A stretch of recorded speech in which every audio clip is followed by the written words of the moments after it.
We'll just wait a couple of minutes till the others join in. There's still a couple of more people. They haven't said they're not joining today, so let's see.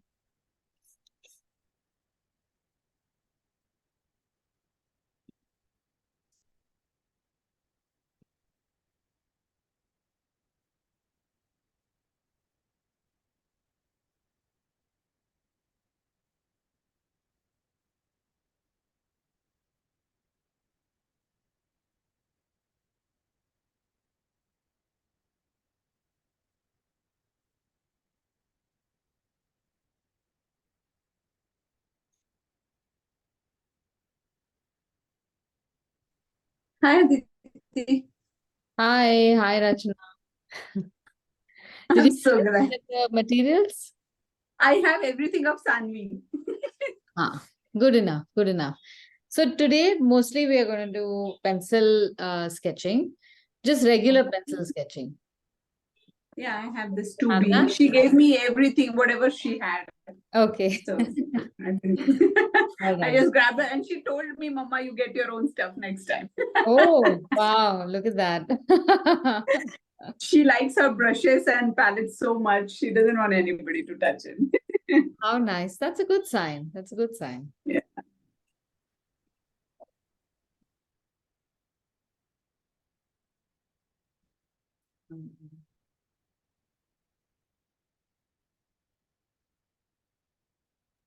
So the book is also hers. So I'll show you what she did. Let's see. What is this? She's She just, I think, dresses. She designs also. She does the water paint and something. She gave me this book. how sweet. She, Very nice. she's a student of Aditi ma'am from long way back. Really long time ago. Very nicely done. Yeah, she loves watercolor because of Aditi ma'am. So I thought it's time for me to join her now. Good, She good, gave me very this good. book. But Yeah, it's a great decision. What is she doing now, Sanvi? She is in ninth standard, and she is doing her Kathak also. Fifth level finished now, sixth level. Okay. And yeah, art. So beach mein she doesn't go to any class, but she just does. She does stitching. Thoda fashion designing mein she started doing something. I don't know. How nice. So this is helping her, and she paints also. That's very So, nice. Very nice. Yeah. Good, good. This is all good. She was excited that you're joining Aditi ma'am's class. So I told her to come and say hi. She'll come maybe in some time. Okay. Yeah, that'll be nice. I haven't seen her in years now. Yeah. Okay. Let me see. Stanley, Aditi ma'am is here. Can you say hi? Come.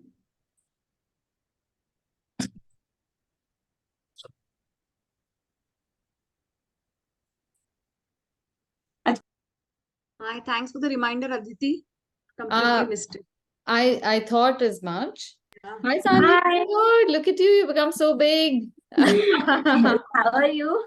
I'm good. How are you? I'm good. I miss your chat in class. So you're practicing fashion design. Yes.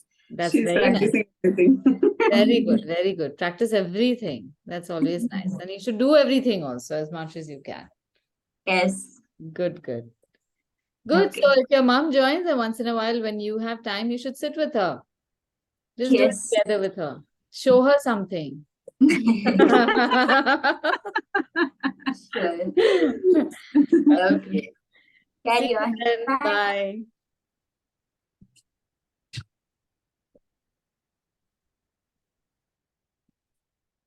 Okay, so this month we are going to do florals.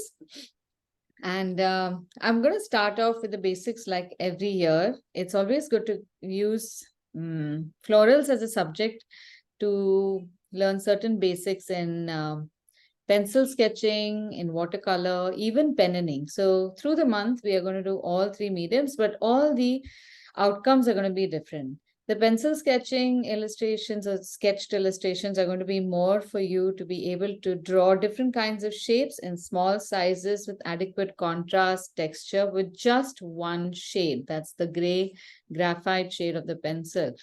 And then we can move on to color pencils if you have them. We can do that this week if everyone has color pencils, or next class if you need some time to bring them. Then we will be doing watercolor, of course. And eventually, I also want to show you how to convert flowers into a more graphic form to use in single line artwork, so that you're not limited to just making watercolor flowers. There's lots of things you can do with flowers. And then the single line artworks or graphics of flowers can be translated into different mediums also. So say if some of you are baking enthusiasts, you can do that as piping. If some of you like stitching, you can do that. So there's so many different things that you can use flowers in, which you just have to let your mind explore as much as you can. So I've shared a bunch of flowers or different types of flowers with you, and I want to speak about them. Aditi, could you maybe one of the days do like the floral bouquet with a vase or something? I've never attended any of those sessions, and I've seen a lot of pictures and stuff. Okay. Yeah, anytime if you feel in the month, if you could do one of those. Okay, let's try doing that in the third week, if you remind me, Ashika, Okay. because we did that last year. That's why I wanted to vary it this year, but we can definitely do that. That's a very nice project to take on. Okay, so I've shared single or at the most 2 flower combinations. The first thing to notice about flowers is the variety of colors that we see. But there's also different shapes, different elements, and a certain characteristic of all the flowers. So these pansies come in hundreds of different colors, in different combinations. These are a simple structure, but sometimes painting them can be a challenge.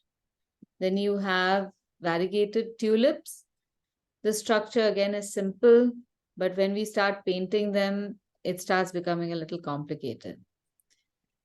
Sunflowers, the structure is also simple, the painting is also simple.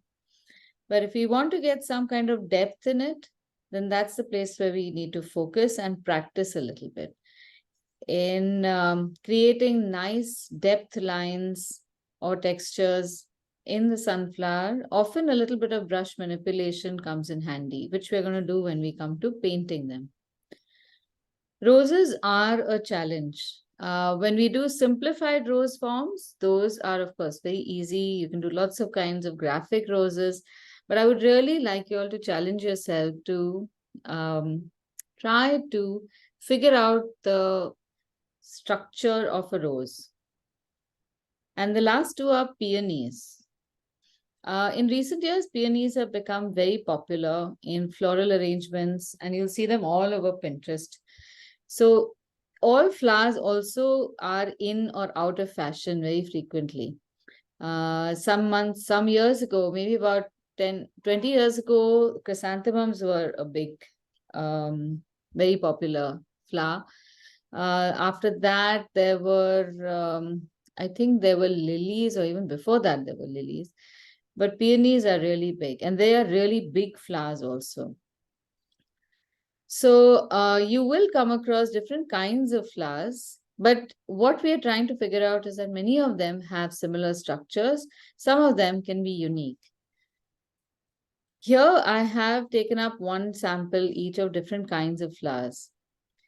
A tulip, a lily, and amaryllis, all of them would have similar structures. Sunflowers, daisies, zinnia, dahlias, all of them would have similar structures. Peonies, anemones, and some flowers like poppies, they would have a similar structure. So if you kind of figure out how to make one kind of flower, you can apply pretty much the same rules for other flowers. You don't really have to look at each flower individually. So when we are sketching, I want you to see two things. The how accurately a flower comes is a secondary matter. More important matter is how you are sketching, how your line is turning out. So I want to use this exercise to strengthen your drawing hand. I'll give you a few tips about how our hand normally works and how you should try to change that. And for today's exercise, please don't use an eraser. It is totally unnecessary. So throw it out of the nearest window that you have and don't go looking for it till after class is done. By then you will forget that it even exists.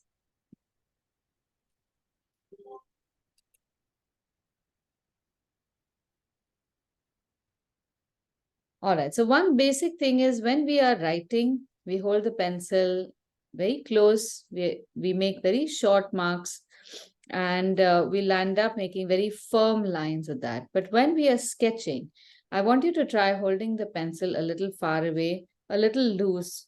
Hold your non-dominant hand, the one that you're not drawing with. Use that to hold the book. With that, your right hand, or in Shivani's case, a left hand, you will get a lot of leverage. You will be able to move and make bigger and better lines.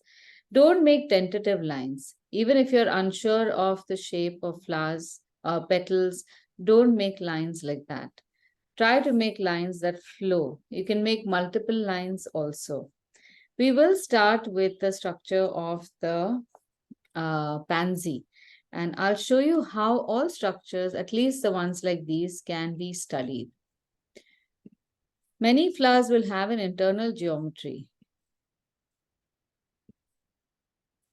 So I would say that this part of the pansy fits in a circle.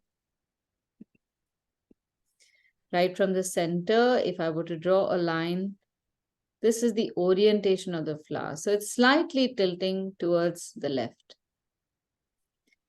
I could draw a line. This is not exactly the center of the circle. The center might come somewhere over here. So now you start seeing a geometry. Then if you consider this as the 12 o'clock position of the flower, everything else is at some kind of o'clock position. You can have these petals separating at 1 o'clock, this petal emerging just after 2 o'clock, this emerging between 10 and 11, but closer to 10 than 11. Then you have this petal going outward towards somewhere between 8 and 9. This petal starting from somewhere here, but going outward towards 4 o'clock, so on and so forth. So you start seeing certain proportions. After all, this is all about getting the right proportions. Then you will also notice a third part to this flower, and that is the external petals. Those are also like little circles or parts of circles which are attached to the flower. In a way, pretty much like Mickey Mouse ears. Once you start seeing this kind of geometry, you will never unsee it. I'm sharing this picture on the group so that you can look at this, draw this geometric structure very lightly, and then draw the flower in that, just for the first flower.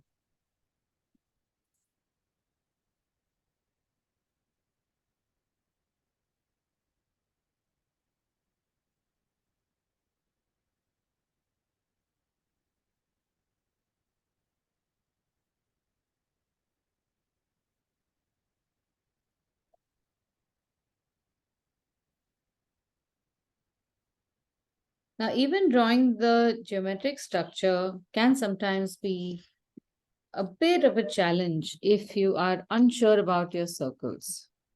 So here's the first task. When you're drawing a circle, don't try to draw a perfect circle in one shot. That never happens. Often you will draw the left part very nicely and the right part just becomes straight or goes too far away. So when you're drawing a circle, let your hand move in both directions and draw a circle freely from both sides and extend it and multiple times also if needed. Now give yourself this vertical horizontal, which is slightly tilted, maybe about 6-7 degrees off. Any tilt is fine. Even if you keep it straight, it's fine. Once you get the grid, anything is okay. Then we have, these were the orange lines. Then we have the pink lines. So look at how I'm drawing the lines. I want you to hold the pencil really far away. Don't try to draw a line like when you write, because this will often give you a very unsteady hand. For right-handed people, the lines that are working in this axis from bottom left to top right are very easy to make. When you have to make lines in the opposite axis, it becomes a little difficult. So mark a point somewhere on the opposite side, turn your book and bring it into that channel where you have a good access to draw the line, and then make the line. Keep moving your book around. Then we will draw this circle and then almost an oval. So all you see is a big mess.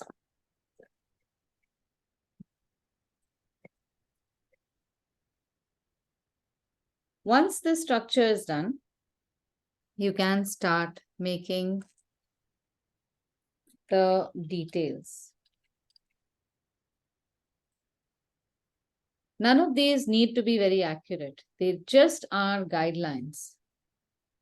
So right at the center, I'm drawing this with pen. If you want to, just draw it with pen with me, because with this you will be able to draw the lines better. If you're not sure, you can continue with pencil. So just at this junction, we're going to make an inverted V and use these guidelines to draw our petal out, the bottom petal out. And keep looking at your reference image along with the grid.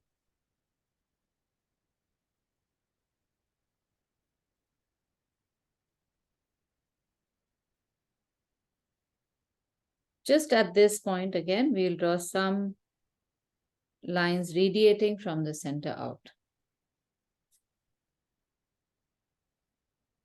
Now, I haven't drawn the structure for the two petals atop over here, but they are mostly, there's just a V shape between them, and then the lines diverge, come outward towards the circle, and then go and attach at this point, which is even, it can be lower than this point as well, as I see it.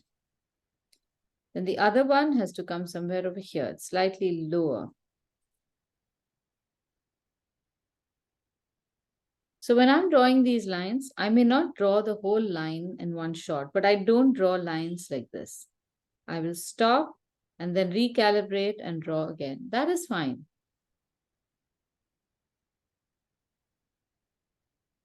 Then we have a nice frill.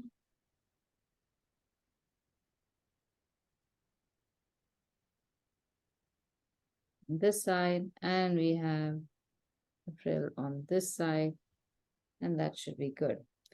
Now at this stage, maybe you can't gauge whether or not your flower is like the picture, but that's because you don't have adequate shading.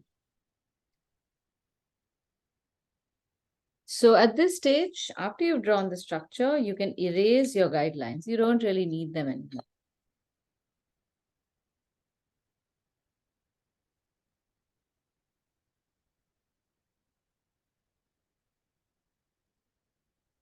Especially the straight lines. If some of the circular lines remain, that's fine.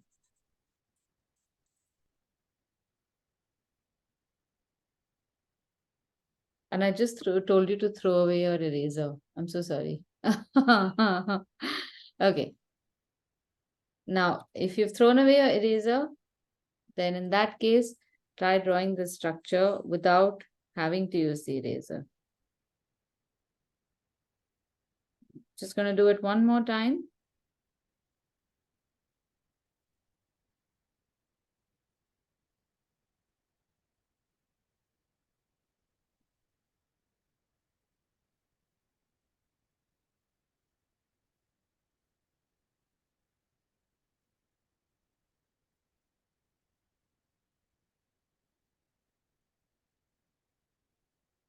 Okay. This time I'm not erasing any of the lines. And now I'm going to start shading. Now, when you come across lines where you have an orange patch, then you have a blue patch, then a white patch, and then a large section of blue. It can be confusing sometimes. So best to mark out the areas with these lines like that. They are just radiating lines like these. And mark them out in all the sections. So leave the orange part and then just draw these lines out. So you mark out the blue section, and it also has a shape. Some lines at the bottom, and then 3 lines on the side. They are longer. So try to recreate that shape, but just with lines. And then when you're shading, try to use a stroke that doesn't go against the grain. So here, if your lines are pointing outward, radiating, don't shade sideways across them.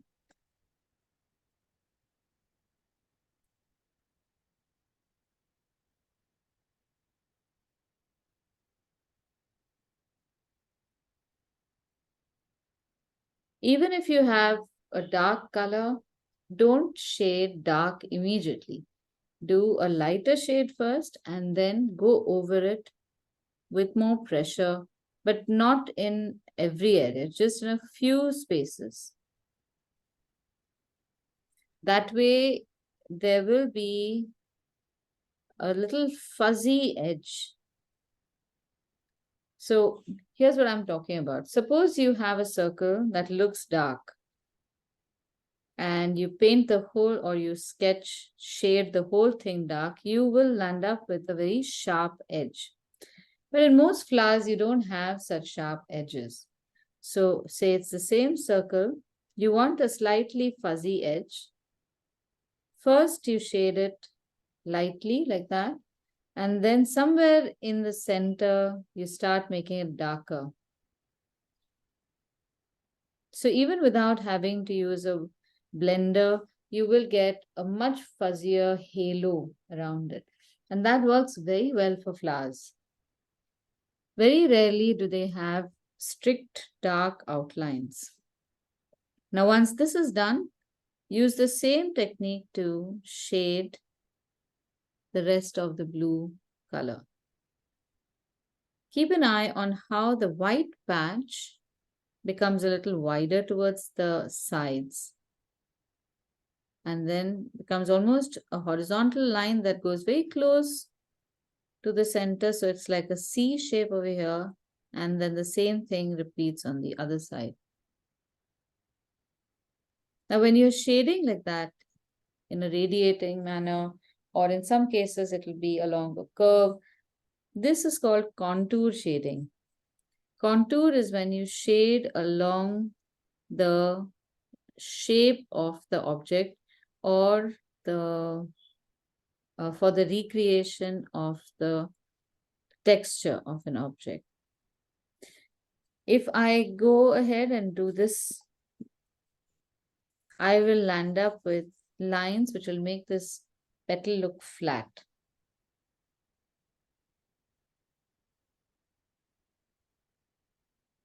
So even if you can shade up and down in a few areas, move your hand and then change the angle a little bit so that they look like lines which are pointing in this direction, in this direction, in this direction, and so on. That's still going to be good. And here again, keep moving your hand, and you will realize that shading with your holding your pencil towards the side is going to be better than this shading up and down like that.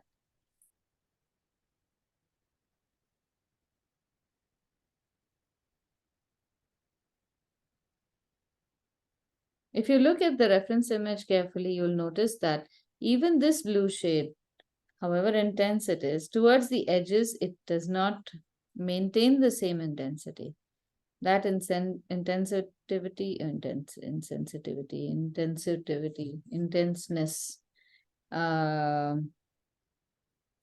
What is the word? Intensivity?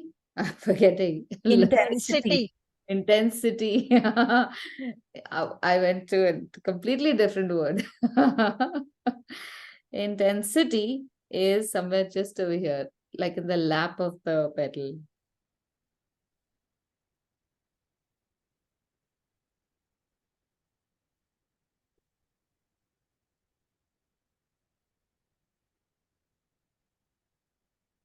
So this part, build it up very slowly.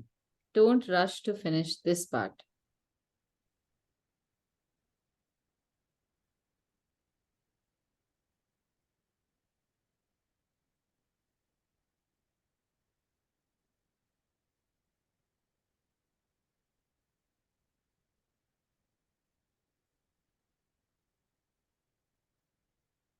So with one of the most important things to remember with any kind of art or illustration is that until it is finished, you can always keep adding and later on even removing lots of things.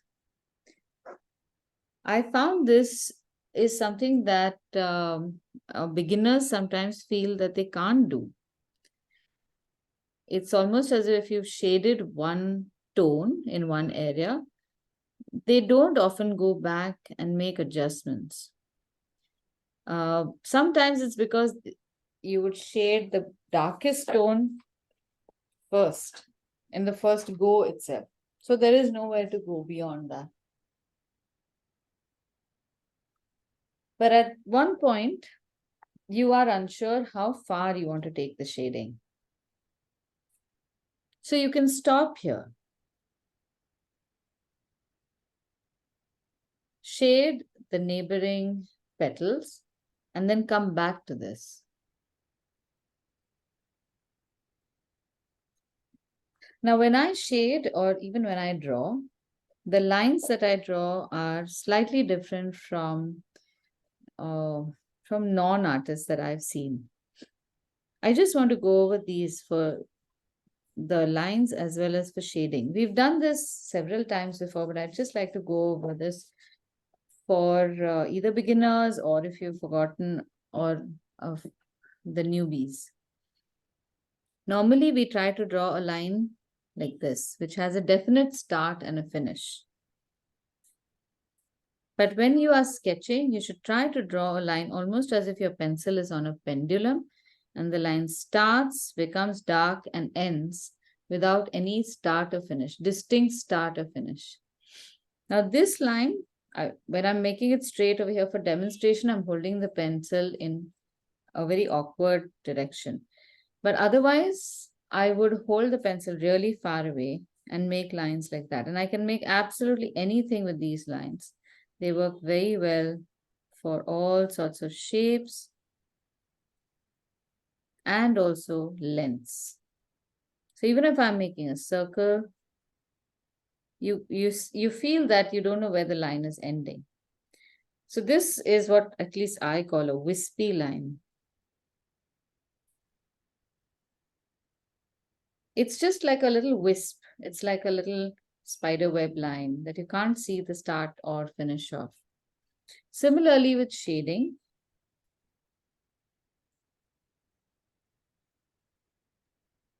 when shading, you can try this exercise just for yourselves. Make a small rectangle, divide it in 4 parts. And on one side, you try the darkest your pencil can go at this point. And then on the opposite end, just touch the pencil, just barely touching the pencil, see how light you can make it.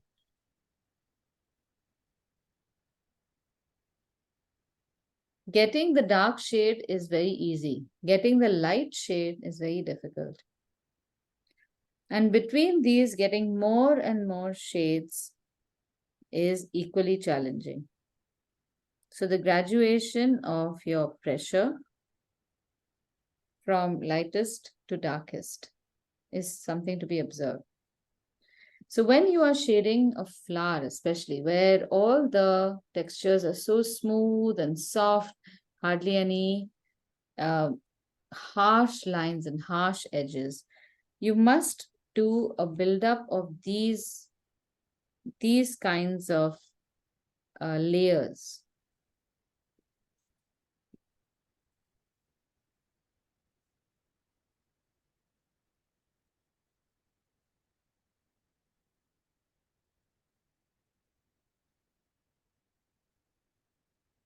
Now here again, see what kind of distance you need to make those dark shapes.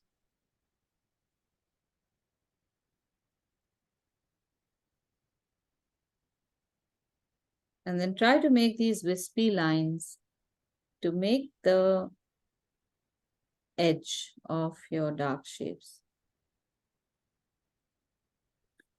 There is a slight light edge around the petal over here.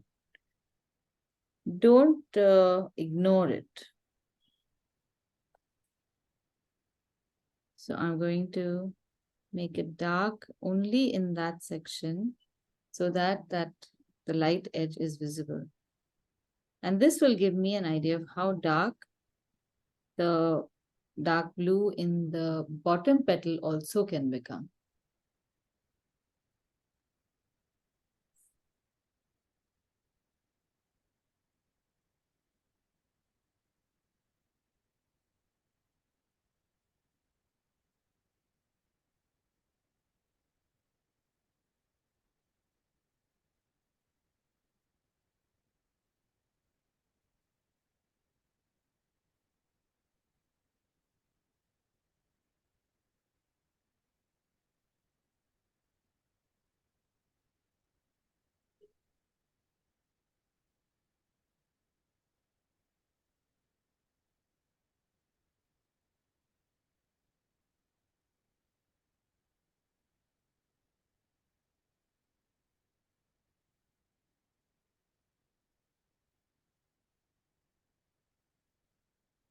Okay, what are the challenges you're facing?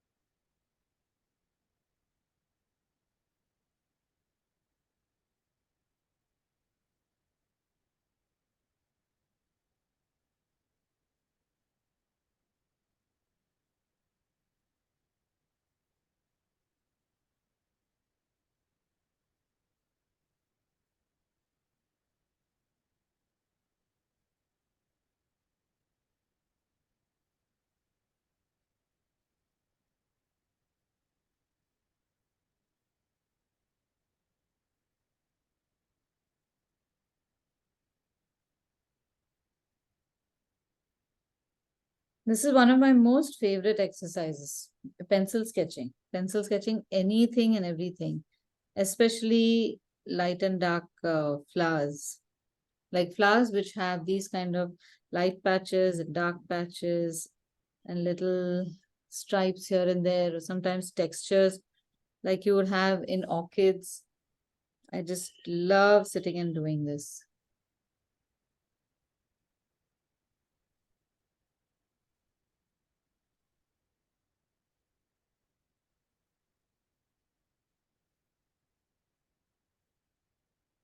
The skills that you build up in just sketching these eventually will help you even when you have to make portraits.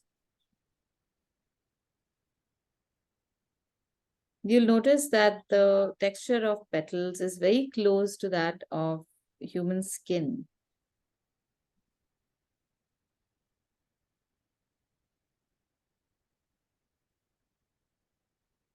So shading a face or the roundness of cheeks, certain features of the face becomes much easier after you have shaded flowers.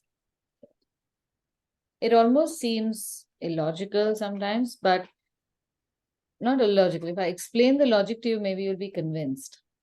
So with faces, more than the rendering of the face, we are generally occupied by the features.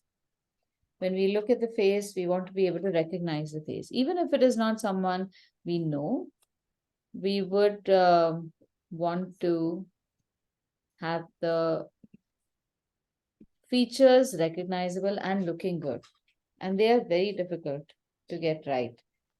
They're often imprecise. One place the eye goes big, one place small. Noses and chins often become very long. And before you get to the rendering itself, you have abandoned the project. So you never land up doing this shading per se. But with a flower, if you tilt something too much, if a petal changes its shape a little bit, does not change the features. It does not really make the flower look ugly. It will look different, but it will not really look offensive. So what you would otherwise be distracted by, we have removed that when we are shading flowers and focus only on the rendering bit.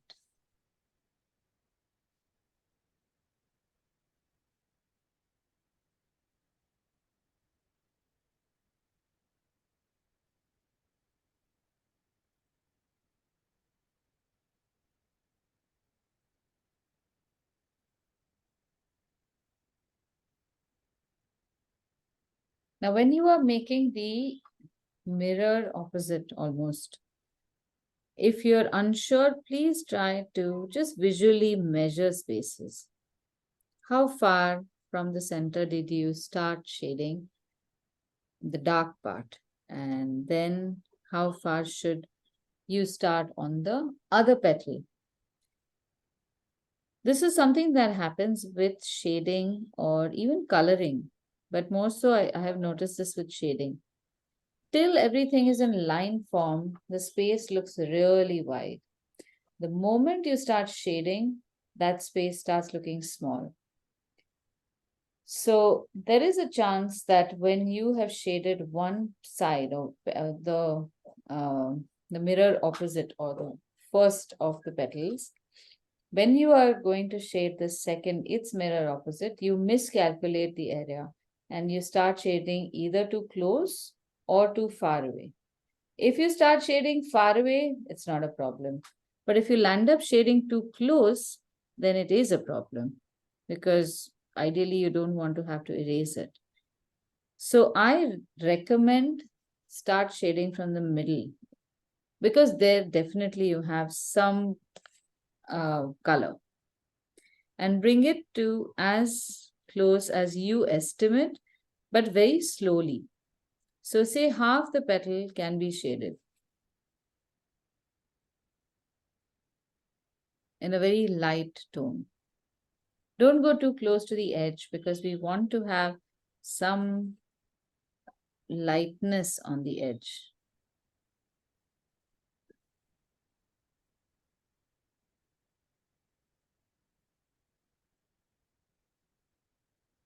The moment you have shaded just the base tone, you will know whether you're right or wrong. Now, I realize that I have gone a little too close over here. Maybe I can shade, I could have shaded from somewhere here. But I'm just going to keep it like that. I'm not going to adjust this picture. Here, maybe. A little closeness would work.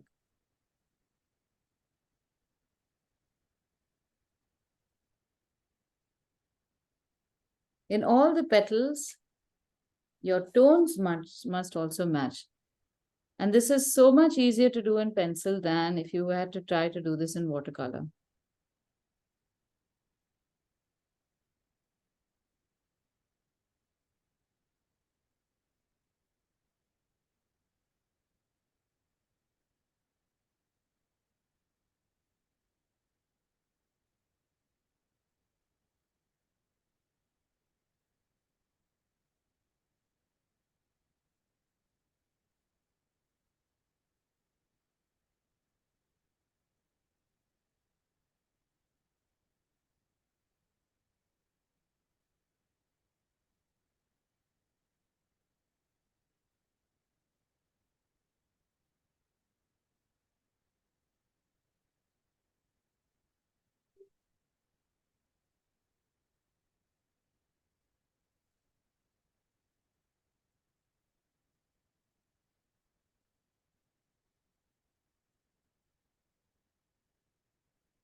In the blue, do you notice that there are some darker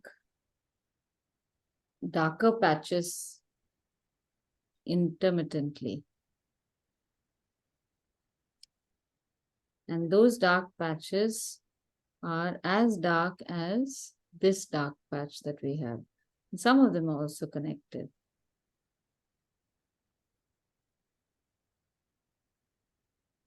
This is what I mean by this constant adjustment.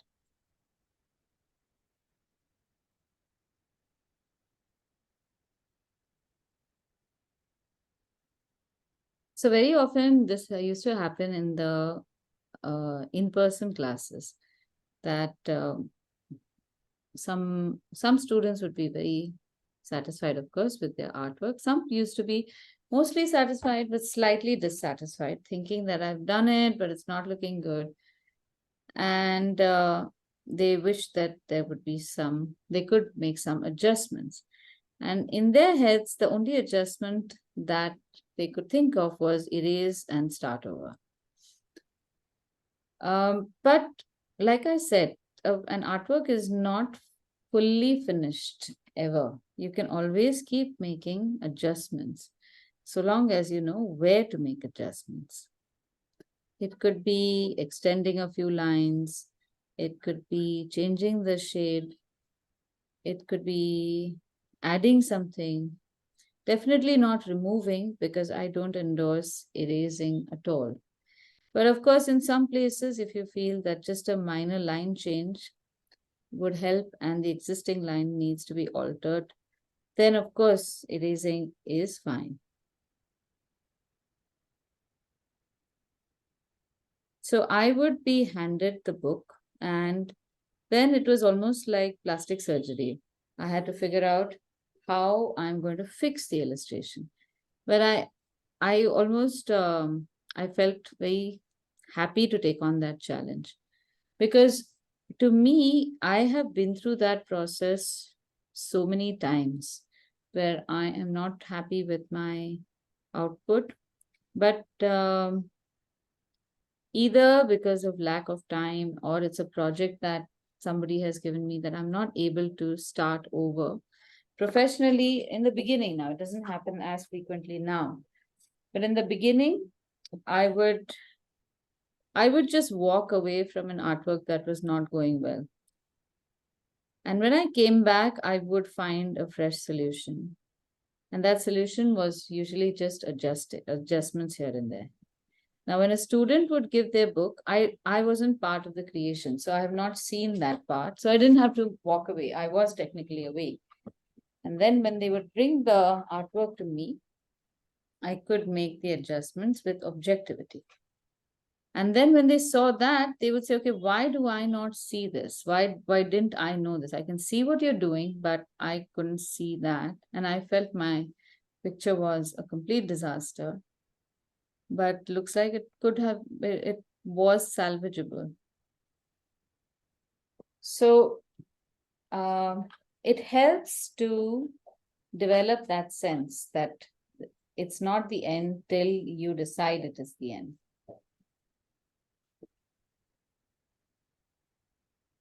How is it going? Are you happy with it? Happy with how it's progressing? Shading is very bad, very bad, very bad. Okay, wait, let me see why it might be bad. Are you lifting your pencil frequently? Possibly, I'm not aware. Okay, so maybe what you should try to do is Shivani, because this is how you'll be holding, right? So make small continuous patches, but slowly, and then keep shifting. Because you are there, you have done the dark patches, it's just not uniform. So it needs more shading in these areas. You're either Sorry, is this for tentative. me? Yeah, isn't that Shivani? Who Yeah. should be? Oh, No, also Jasmine We Jasmine. was both should. talking and Oh, we I'm so both were sorry. showing. Okay, show me So, again. Then let me see whose I'm commenting let on. Jasmine go first. Okay. Oh, okay. I saw Is Shivani. this All right, okay. Wait, 1 minute. Jasmine, let me just pin it so everyone knows the context. Yeah, so it's a very nice structure, Jasmine. It looks very nice. The shading is it's not smooth everywhere. So you just need to extend. I would say your flower is at about 40%. So maybe you slow down a little bit. Maybe you're doing it too fast, and keep looking at the reference image. Every few lines, just look at the reference image to check that you're going in the right direction. Then it can help. Shivani, in your case, I think there are more white patches. Yeah. Okay. And extend that color right up to the edges. Just maybe a millimeter or so away from the edges, and you should be in the right direction. Okay, let's see who else. Ashika. Okay. Yeah. Ashika, your hand looks very heavy. Are you keeping your left hand on the paper? Or are you holding your chin or your head? I don't remember what I was doing, but Okay. I was probably not putting it on. So it's moving very heavy. So try to do the much lighter hand. You can extend a little bit towards the outer part of the flower, so you get a nice you get these nice petal shapes. The bottom petal can extend a little bit, so you can make that change, because this dark patch is much wider, right, than what you've made. The moment you do that, the proportions will change, and you will have a flower that looks much close to the original. Okay, Rachna, let's see yours. Yeah. So Rachna, you need to develop a lighter hand. And also, so when you're shading, just check whether you're holding your hand too close, and if you are also keeping your left hand consciously on the book, or are you holding your head or your chin. That's a very normal thing to be unaware of what you are holding. So normally we've all developed some kind of habit where we sit like that and we write. So like this, or like this. This just becomes our writing posture. And for drawing, it needs to change completely. So when you're drawing, if you are, firstly, if you're sitting too low, it's very uncomfortable to hold your book and to sketch like that. So you'll end up doing this and sketching just to keep yourself comfortable. So if you can hoist yourself with a booster, that will help. So you're sitting straighter, then you're looking straight at your work. When you're looking at your work, you see all the lines also much better. Otherwise, something like a parallax happens. You see your best at an angle no more than about 6 inches from your body. Beyond that, everything starts becoming flatter. So this is like when on cricket pitches, have you seen the advertisements that they display on the pitch, not on the pitch, on the ground? You will see that they're painted very long. So because of foreshortening, they look like they're vertical images, but they're painted very long. So that's what happens if you are sitting in such a way that the further objects are at a very steep, very shallow angle, you'll draw shapes very wrong. So try to sit up straight, and whatever you're doing, keep it at, keep your eyes as close to 90 degrees above your artwork as possible. So when you're sitting on a low chair, obviously you're not going to be on top of your artwork. So then your shapes go all over the place, your back will start hurting, and your shading also starts becoming very compromised, because this is what you land up doing. All right? Okay. Varsha, Okay. do you want me to see yours? Huh. Let me see. Yeah, so sorry, I had some. Can you see? Yeah. I'll just pin it. Okay. Yeah. So nice. This is looking good.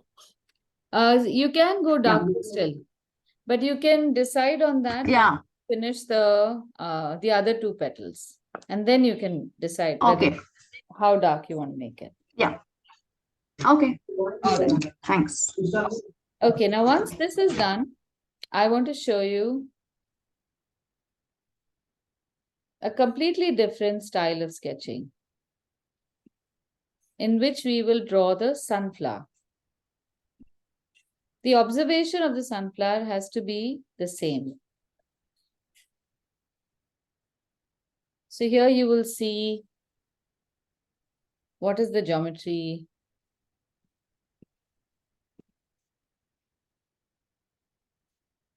You have a circle in the center, and you have a circle outside of that circle, more or less concentric. A concentric circle will give you the right data. In this, we can just divide the flower into 4 points, 8 points. Sorry. Exactly through the center, even without looking at the direction of the petals, because the sunflower is facing us. And you will find petals, at least a few petals, that are pointing towards all the o'clock directions, 11 o'clock, 10 o'clock, so on and so forth. This is 8. There's none at 7, but even if you draw this, it gives you an idea, excuse me, of how to draw these petals. The important part over here is to note that often there is some kind of connection between this part, the center circle, and the size of the petals beyond it. And often they are the same. The size of the petals is about the size of the center of the flower. Now, this is not universal for all species of sunflower. This is obviously like a table variety, so it does not really depend on a big seed collection in the center. If you were to look at sunflowers which are used for sunflower oil, there the proportion will change. There's a good chance that in that case, the flower, the center of the flower would be almost double this size. Now, it's not important to remember any of these things. It's important to observe when you are seeing that object. What are these internal proportions? But now to draw this, I'm not going to ask you to draw a precise sketch like this. This is so that I could demonstrate how a precise geometry, precise shapes, and precise shading work, and we have to work towards this. But the other way of drawing flowers is also to just draw a loose sketch. So going ahead from what we did with the first flower, I will draw a circle, knowing that the petals are about at this point. I will draw another circle, which is, okay, so this is the diameter of the small circle. I have measured the same amount towards the outside of the circle. I can give myself more guide points on all sides and run a line through this. Then the reference image has just to be used to draw loose shapes of petals. There will be some petals that you will instantly know how to draw. Remember, the exact shape of the petal is somewhat necessary. Please don't draw sunflower petals like this. This is not a sunflower petal. This may be how you generally draw petals, but that will defeat the purpose of trying to draw a sunflower. So look at the curve and draw the curve. It doesn't have to be accurate, but it has to at least seem like the same curve. And look at one petal at a time and try to draw just that. We are not going to make this very accurate.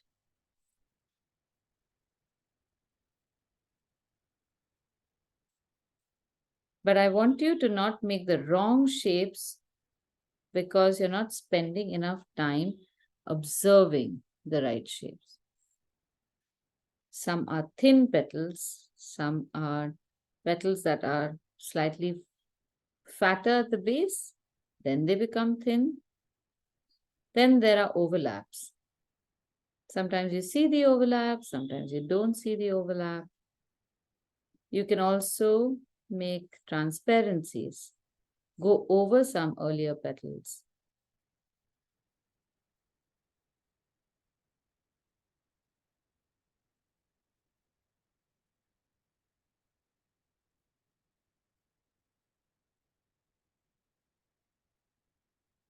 And keep adjusting.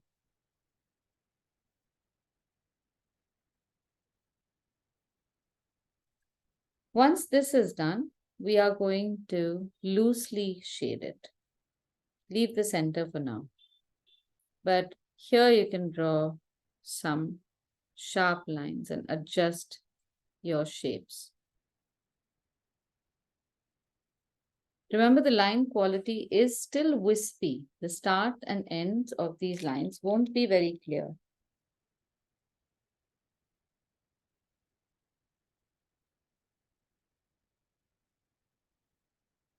And in this case, you can do something like this, which I had told you not to do because you might lose the 3D effect in the other flower, in the pansy. But this is often how preliminary sketches for paintings are made. You block areas with shadow, light, some shapes.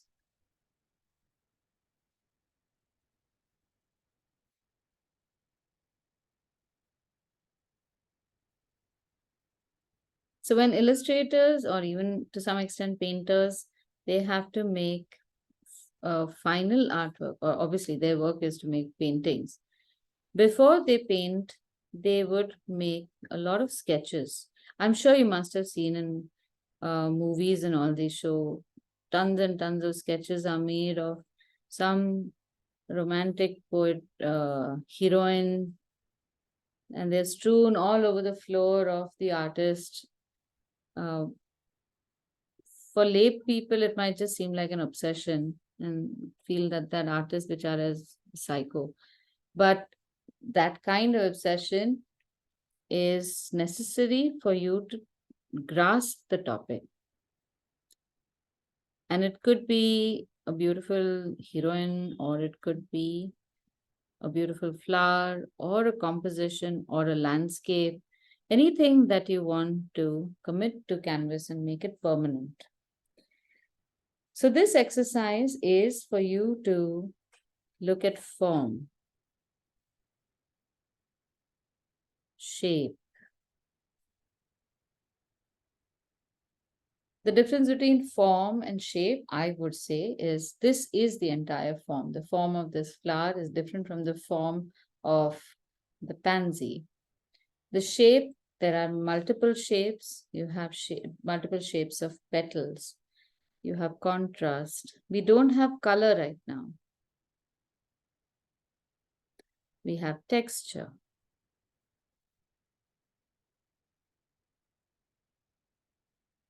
We have highlights, shadow.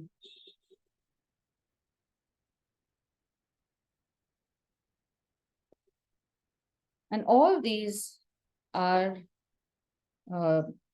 elements that make up your subject. So to the extent that you study this in to the detail that you study it, the better your understanding of the subject would be. Essentially, your eye will have traveled all over the subject in every manner possible, so that when you have to put it down on a canvas, there are no surprises.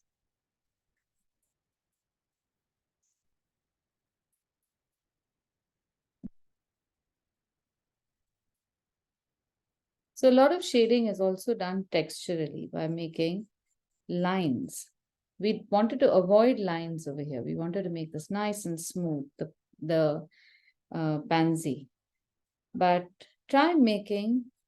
deliberately try making lines in places where you have shadows in the sunflower.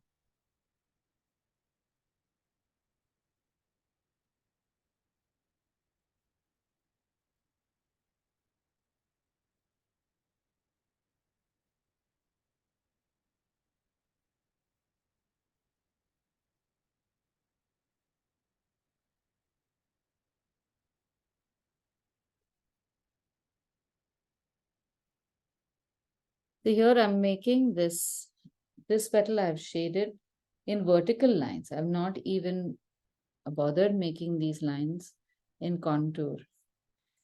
Here I'm making the contour lines along this shadow, along this fold.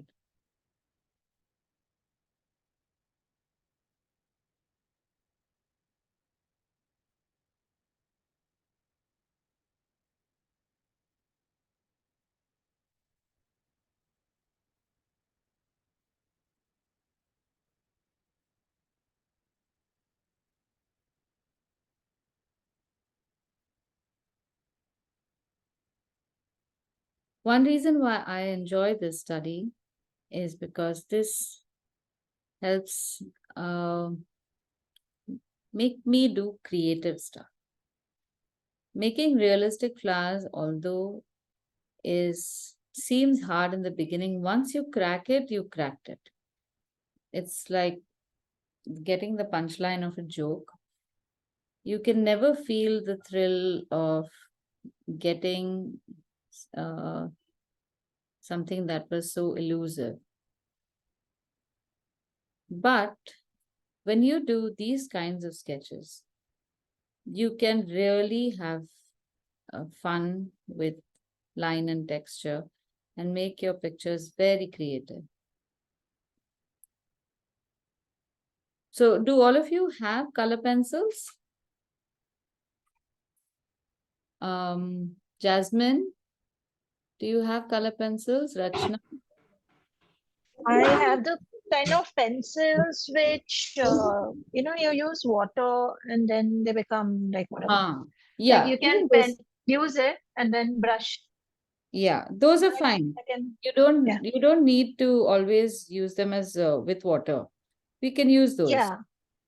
Okay. Varsha, you have color pencils? I have color pencils, yes. Good. So this one, I want us to now try. Are you comfortable with making this sunflower? Yeah, Yes. I'm a little behind. I'll just catch up. Yeah. Okay. No, just even if you have sketched a few petals, that's fine. Yeah.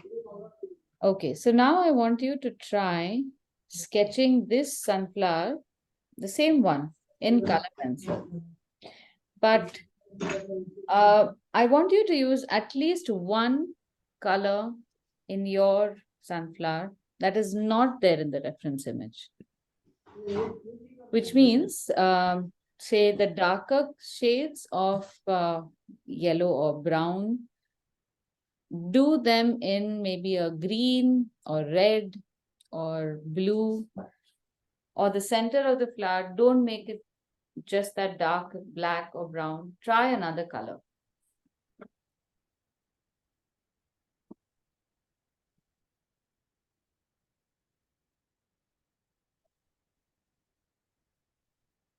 Okay, wait, here's another thing you can do. I'll get the color. Yeah. The structure will be the same. You can make that in pencil.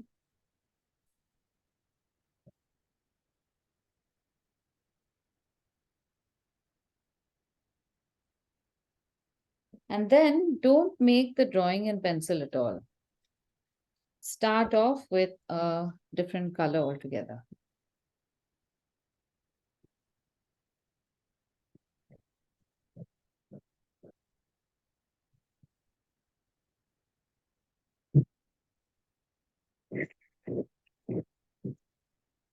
You can start off making the petals themselves with a different color. You can start making them with even yellow. And in some places, you can make yellow, of course. Then you can make a slightly deeper shade.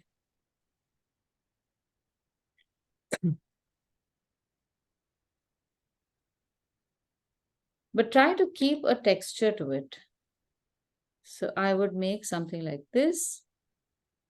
This will become the center part. And I might also add these lines.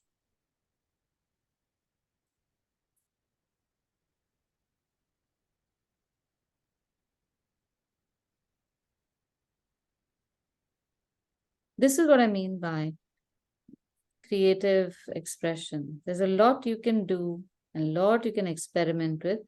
If your shapes are slightly less formal, I would say.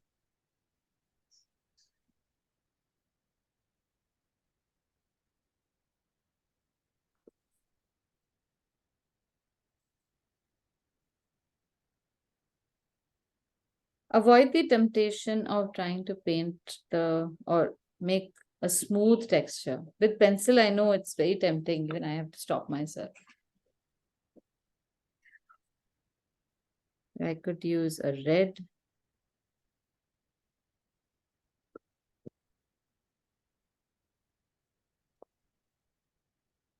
I could even try making one petal in orange.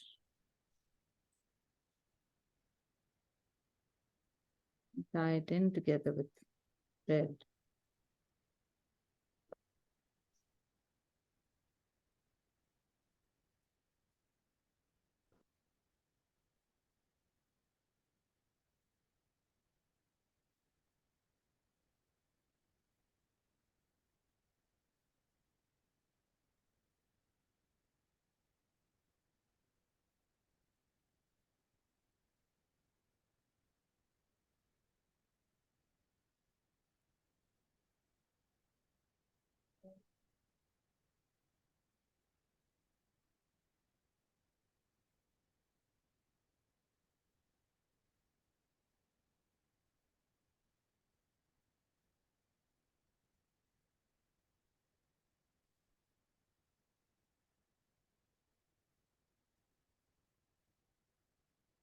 The center part of the flower also can be very textured. Don't bother with making a smooth line at all.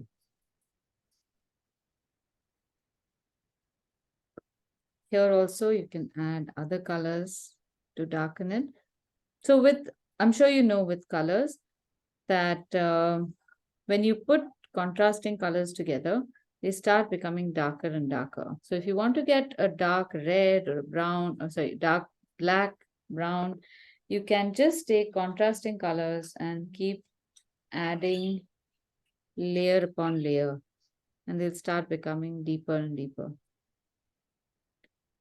So instead of using a plain black, sometimes making a mixture of these colors can look a lot deeper.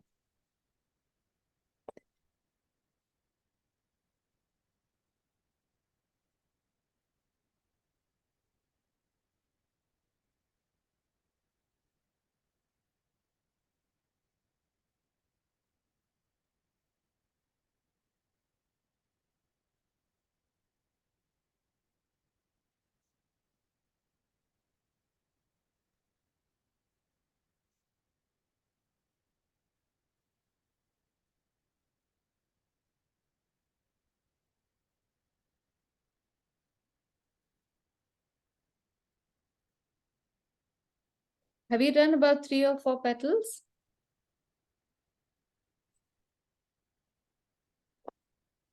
Do you think you can continue this later and finish it by yourselves?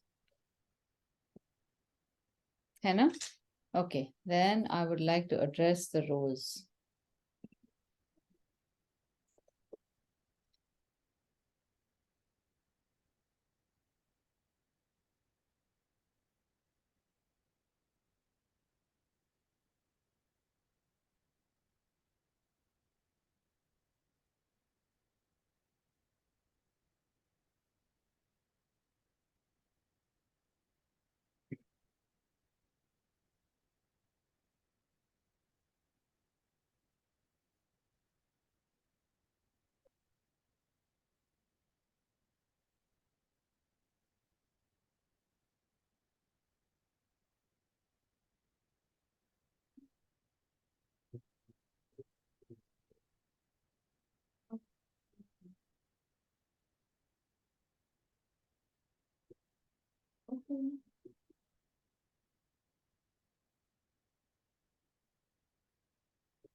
Okay, can we just spend the next 15 minutes with the roses?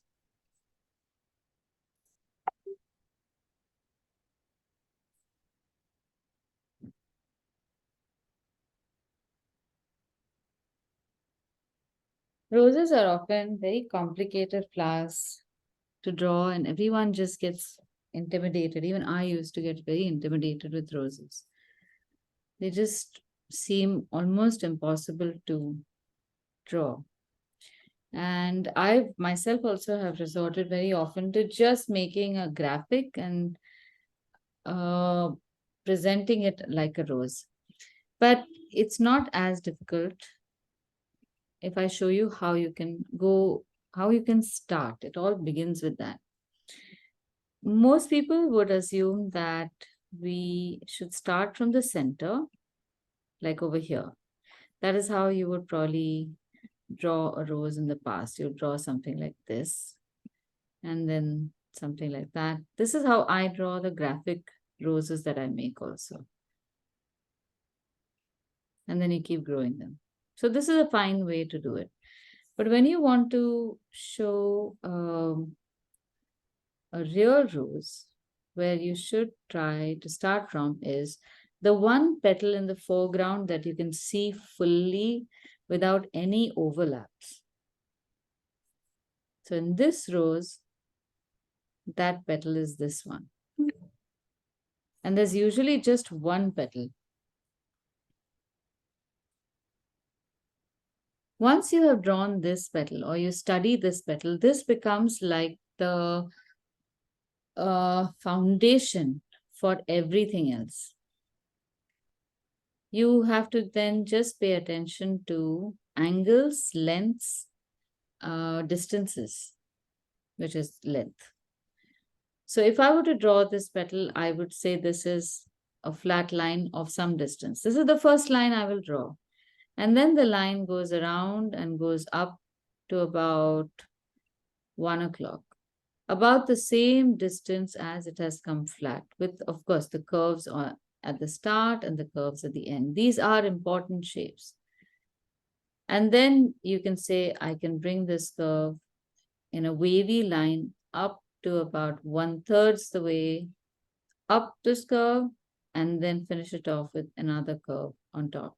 That is how you need to speak about these lines. You may not speak them out literally in so many words, but in your mind, if you start seeing shapes only as a compilation of lines, everything will start becoming much clearer.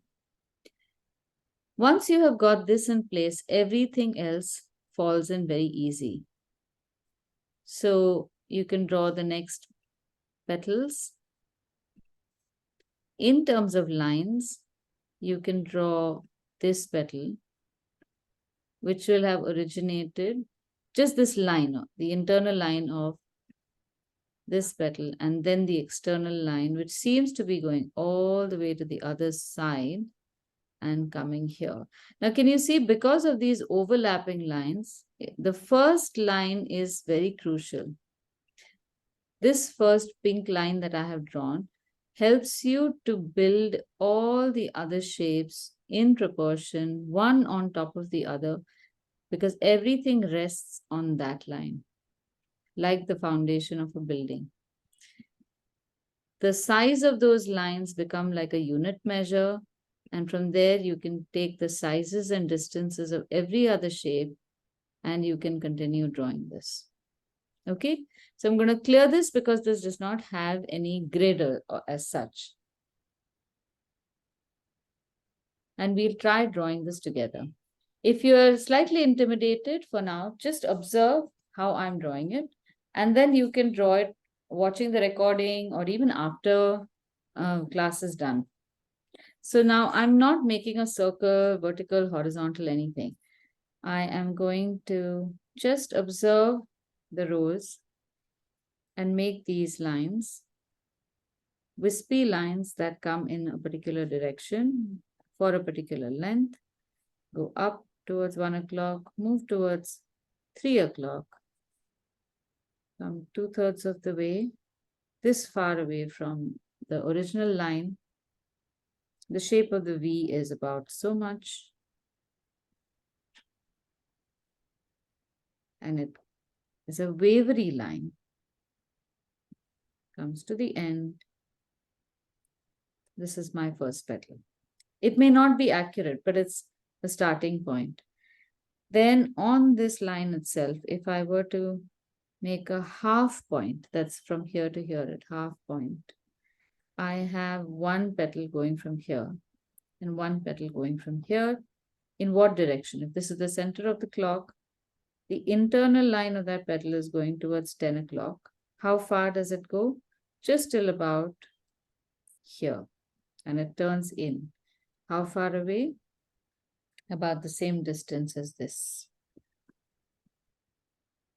So this is time consuming in the beginning, but you will get very nice shapes, and most importantly, your observation starts becoming so keen and crisp.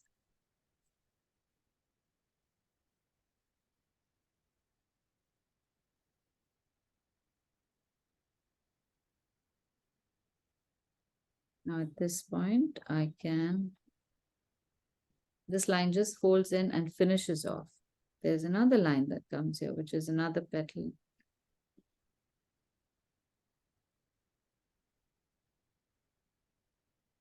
And then from here, another line, which forms this petal. Part of it is folding outward, part of it is folding to that side. Internal line here.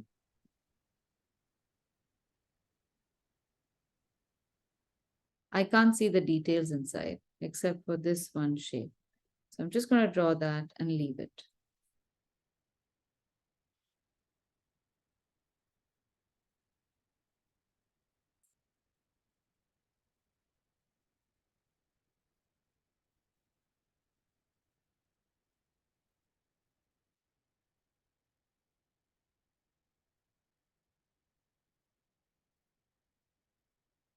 At every point, I look at line that I'm making in relation to the lines that I've already made and draw that.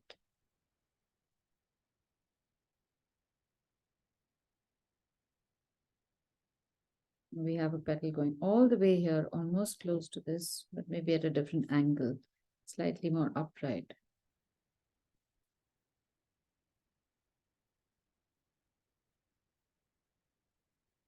Curve,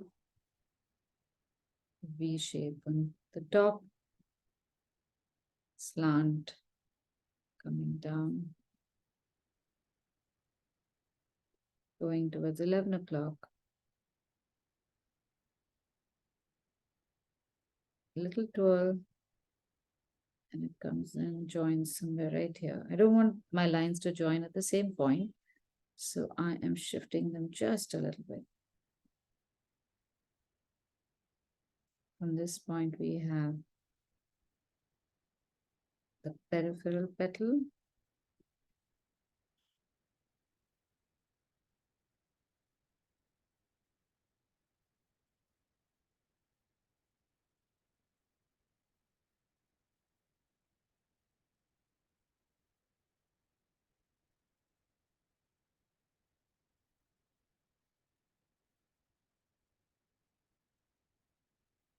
Just after, no, just at this V shape is petal at the bottom. Just below this, a little to the left, is the line from the, for the last petal below, which is really big. Just follow the cues that you have and you should be able to draw those. Don't think too much. Just follow the cues. Don't second guess. Don't try to, like when I was drawing the line over here, you can see that I have made it slightly shorter because I started thinking that this might be too big. It could have come all the way till here.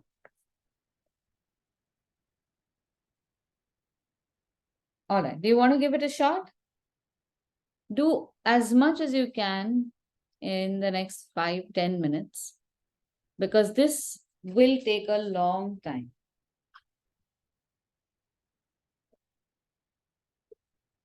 Every line you make, at the start of every line, you have to look at the reference image. Don't assume anything.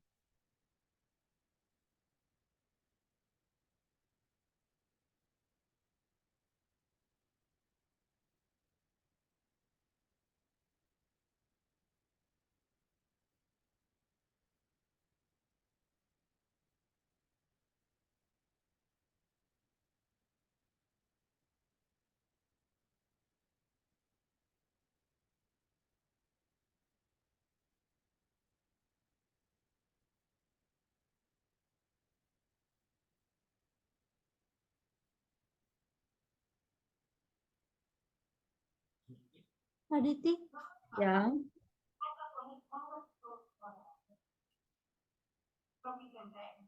Oh, nice.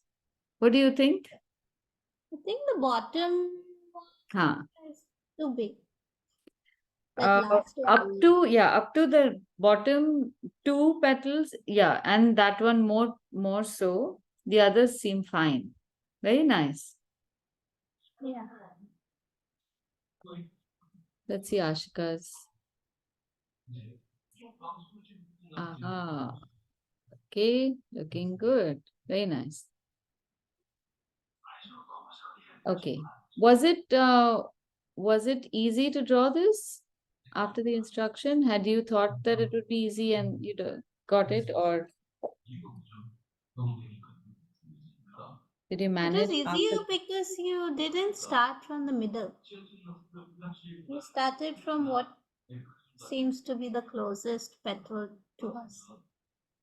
Right.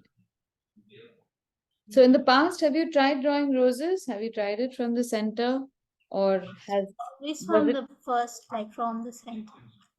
from the center or from the first Huh. petal? Ah, okay. No, from the center. The one you originally were showing. That Ah. So when you start with that I also instinctively would start with that. But I changed that practice once I started doing urban sketching. When you are doing urban sketching, you see there isn't a start of any one object because there are multiple objects that you're drawing. So Yes. you tend to draw the one object in the foreground, the one that you can see completely. And that becomes your unit, your guiding unit. And you use that and draw all sorts of lines from there. It doesn't have to be the central point, but it is like maybe a lamppost that's right in front of you. You draw either the full lamppost or a part of the lamppost, and from there, using that as a reference, all lines can be seen. The angles of lines are visible. They can be measured. Otherwise, there's nothing. Everything is equal. So once I started doing that, I realized that when you have complicated shapes, there will always be one shape that is facing the foreground fully without any encumbrance. That becomes your starting point. Once you have that down and you have that in proportion, it starts becoming so much easier to see other shapes and build that. Now, once you get the shape of the rose, after this, it's just coloring. That's very easy to do. And with color pencils, it is extremely easy to make because you just keep making them darker and darker and darker towards the inside. And it's as easy as it looks. Some places where you have the darker shades, you make them dark.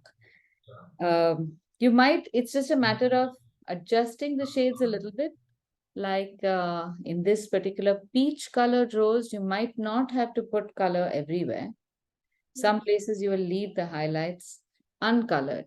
And in other places, if you're using something like or actually in other places, what is the color combination you will use to create that peach color is something that you have to try out.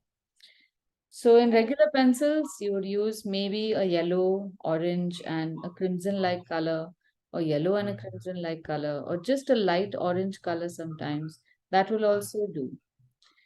And when you're darkening it, however, it may not always be the same color that you use to darken. Sometimes you instinctively feel that if I make that color dark, it will give me good shadows. But it doesn't give you adequate contrast sometimes. So you might have to add a color like the easiest ones are the browns, or sometimes a reddish shade if the vibrancy of that shadow is not as good or is not provided well with the brown shades. So feel free to adjust with those things in mind. Yeah, Ashika. Aditi, I drew this yesterday, just randomly, these peppers, and I struggled with, they're looking a bit flattish, and I wonder if it's just the fact that I don't have those wispy lines. Like, I was trying to darken some, those crevices, and it's looking a little artificial, like which is cute, but that's not what I was going for. I think you can color much more. This is very faint. So once you make it really dark, then it will look a little more defined. And here, this is a classic example of how you can add browns or blues to make your shadows deeper. The red might not provide you that. Okay. But I would say in terms of color penciling, you're probably at 20% of how dark you can go for the whole bell pepper. Okay. It's very light. So go over it. And actually, I would say just go over a small section first and experiment and see how So that. are you saying just the darker parts need to be darker, or everything in value will increase? Everything in value will increase by 80%. I'm just so scared that I'll go too dark and I'll lose the highlights or lose the shape a bit. No, don't paint on the highlights at all. Right. In this range, you will find that you will have 8 different shades visible in the bell pepper. Okay. So when you're making it darker and darker, don't universally make everything the same dark. Start deepening each of those little by little.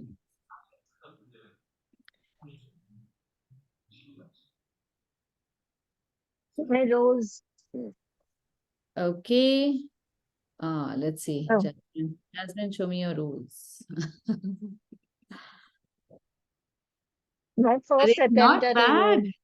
How do you like Yeah, it? even I'm surprised I could get it.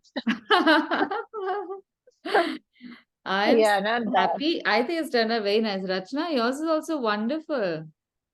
Very nice. I think credit to you because you showed us how to approach it. Otherwise, there's no way to get that structure.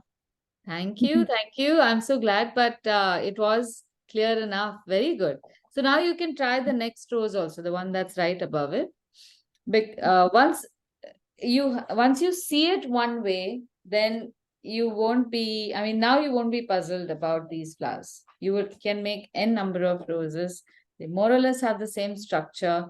There's always going to be one petal that you can see more of and use that as a unit.